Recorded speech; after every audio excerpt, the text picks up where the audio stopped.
బండి నా దగ్గర చేంజ్ లేదురా. ఇదిగో తీసుకో. సరే కూడా తీసుకోకుండా వెళ్ళిపోతున్నా. పిల్ల బాతు పిల్ల అందంగా ఉంది. నోరు తెరిస్తే అన్ని బూతులే. ఇదిగో చూసావుగా, వాళ్ళు చిల్లర తీసుకోకుండా వెళ్ళారు. నీ టైం బాగుంది. రేయ్ సరిపోదురా.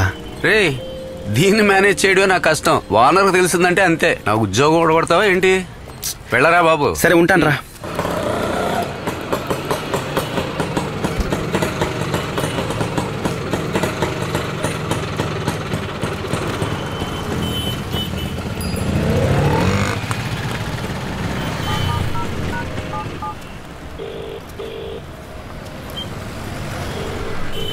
హలో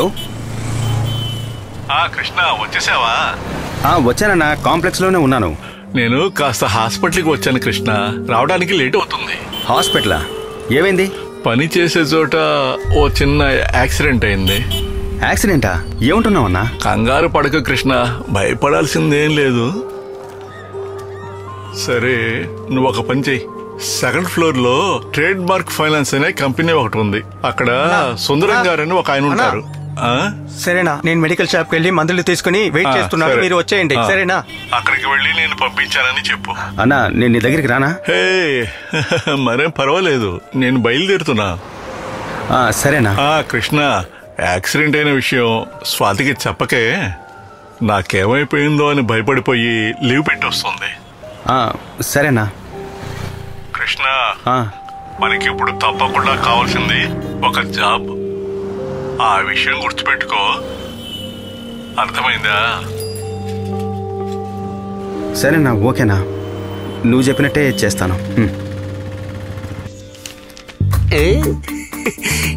టెన్త్లో ఎన్ని మార్కులు?